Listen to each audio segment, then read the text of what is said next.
जय श्री कृष्ण मित्रों, मैं प्रियंका स्वागत करती हूँ आपका जीवन और आध्यात्म में। कैसे हैं आप सब? उम्मीद करती हूँ आप सभी लोग अच्छे होंगे, स्वस्थ होंगे। मित्रों, कहते हैं कि बिना गुरु के ज्ञान अधूरा है, क्योंकि जो गुरु हमें ज्ञान देता है वो सही ज्ञान देता है, और बिना संगत के ज़िंदगी बेकार है। तो आज ऐसे ही संगत में चलते हैं और सुनते हैं बहुत ही प्यारी सी साखी।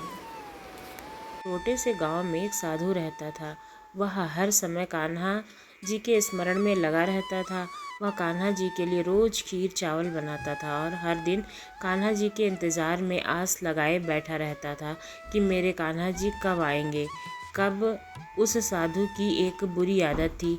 वह गांव में रहने वाले नीची जाति के लोगों से दूर रहता था।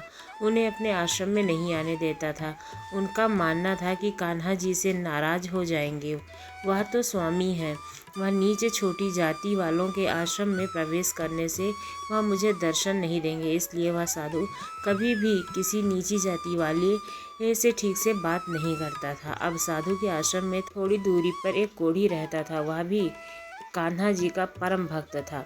नित्य प्रतिदिन वह कान्हा जी की उपासना करता था और वह भी हर समय कान्हा जी की भक्ति में डूबा रहता था। और जब भी साधु कोढ़ी के घर के पास से गुजरता था तो कोढ़ी को कहता था कि नीच तुझ जैसे कोढ़ी से मिलने कान्हा जी कहाँ आएंगे, वो तो स्वामी है, तुझे जैसे के घर में भगवान जी क्यों आने लगे भला।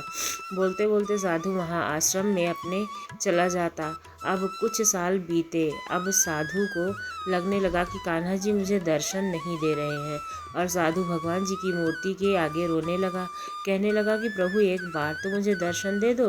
मैं प्रतिदिन आपके लिए खीर चावल बनाता हूँ, एक बार तो आकर भोग लगा लो। प्रभु उदास होकर वह साधु कान्हा जी के चरणों में सो गया। दूसरे दिन एक गरीब छोटा सा बालक साधु के आश्रम में आया। साधु उस समय कान्हा जी को भोग लगाने जा रहा था। बालक ने कहा, साधु महाराज, मुझे कुछ खाने को दे दो, मुझे जोरों से भूख लगी है। बस इतना सुनना था कि साधु तो गुस्से में तिलमिला उठा। वह तो दरिद्र, और दूसरा कान्हा की भक्ति में विघ्न आवे। देखना आप देखा ना ताव देखा। एक पत्थर उठाकर उस बच्चे को मार डाला। उस दरिद्र बच्चे के सर से खून बहने लगा। साधु ने कहा, भाग यहाँ से बच्चा। तो साधु के आश्रम से निकल गया और जाकर बच्चा उस कोढ़ी के आश्रम में अपने घर में चला गया। कोढ़ी ने उस बच्चे का खून साफ किया, उसके माथे पर पट्टी बांधी और उस भूखे बच्चे को भोजन दिया। बच्चा भोजन करके चला गया। दूसरे दिन फिर वह साधु बच्चे के आश्रम में आया। उन्होंने फिर उसे मारा और भगा दिया। फिर बच्चा कोढ़ी के घर गया। कोढ़ी ने फिर उस बच्चे की पट्टी बांधी और उसे खाना दिया। बच्चा खाना खाकर चला गया। अब जो यह रोज की बात हो गई थी। बच्चा साधु के मारने से रोता और फिर कोढ़ी के पास जाता और कोढ़ी उसकी मरम्मत करके उसको खाना पीना खिलाता। एक दिन की बात है कि एक दिन साधु स्नान के लिए जा रहा था। उसे रास्ते पर वही कोढ़ी ही दिखा। साधु ने इस बार उस कोढ़ी को देखा तो साधु को हैरानी से भर गया, क्योंकि उस कोढ़ी का कोढ़ था जो वो गायब हो गया था और वो बहुत ही सुंदर पुरुष बन चुका था। कोढ़ी ने नाम लेकर के साधु ने पुकारा और कहा कि कान्हा की मर्जी पर साधु को यह रास नहीं आया। उसके मन ही मन फैसला किया कि पता लगाना होगा। तो अगले दिन दूसरे दिन फिर वही दरिद्र बच्चा साधु के आश्रम में आया।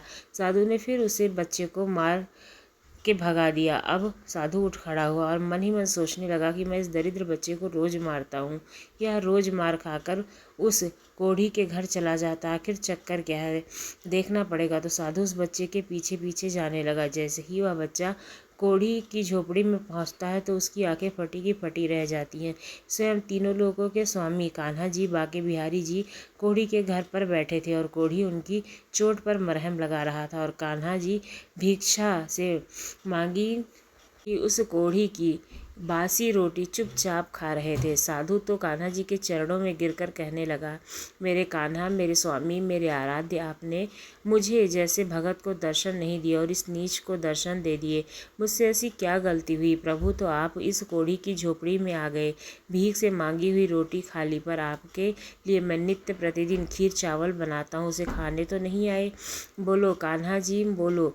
जब कान्हा जी ने कहा कि हे साधु, मैं तो रोज़ तेरे पास खाना मांगने आता था, पर तू ही रोज़ मुझे पत्थर मारकर भगा देता था।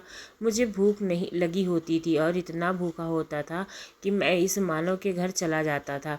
यह मुझे बड़े प्यार से खाना खिलाता है और मैं उसी के पास खाने चला जाता हूँ जो मुझे प्यार से खिलाता है।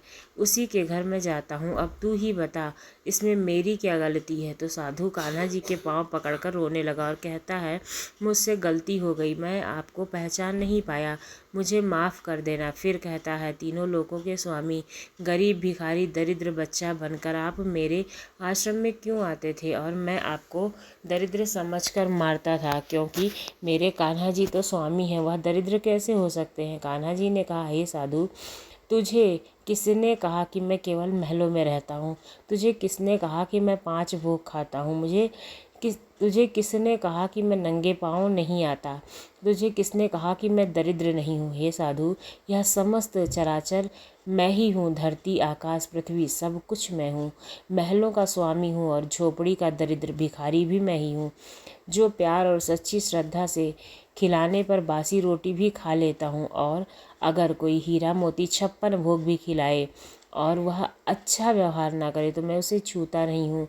हर जीव में मैं बसा हूँ, तो मुझे अमीर और गरीब में ढूंढना है।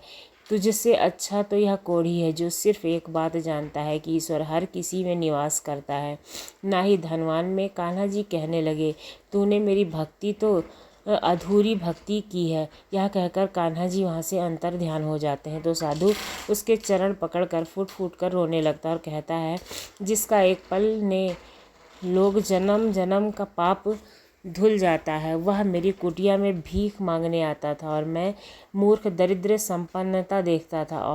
और साधु कोढ़ी के पैर पकड़कर कहता है कि मैंने तो सारी ज़िंदगी अधूरी भक्ति की, पर अब मुझे सच्ची भक्ति के पद पर ले आइए, मुझे अपना शिष्य बना लीजिए। तो कोढ़ी उस साधु को गले लगा लेता है। सासंगत जी भगवान कण कण में विराजमान है, वह भिखारी में भी हैं और धनवान में भी हैं। आपकी चौखट पर अगर कोई भी आता है, वो भगवान की मर्ज़ी से आता है। भगवान की मर्ज़ी से ही होता है जो होता है, क्योंकि किसी ने कहा है, वह भीख लेने नहीं, बस दुआ देने भी आता है और हमारी परीक्षा लेने भी। सासंगत जी, परीक्षा पास किए बिना तो स्कूल का अध्यापक भी हमें अगली कक्षा में जाने नहीं देता है, तो भगवान हमारी परीक्षा लिए बिना अपना दर्शन कैसे दे सकते हैं, अपनी भक्ति कैसे दे सकते हैं? इस बात को ज़रूर सोचिएगा।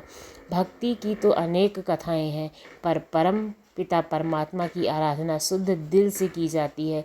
जो देर सवेर प्रभु भगत को अपने चरणों में अवश्य लेते हैं, तो हमें अपने कर्मों को करते हुए प्रभु भक्ति में लीन रहना चाहिए। कभी भी किसी चीज़ के बारे में नहीं सोचना चाहिए। जो करेगा ईश्वर अच्छा करेगा। आपको कहानी कैसी लगी ज़रूर बताइएगा। अगर अच्छी लगी तो चैनल को सब्सक्राइब करना ना भूलिएगा। धन्यवाद।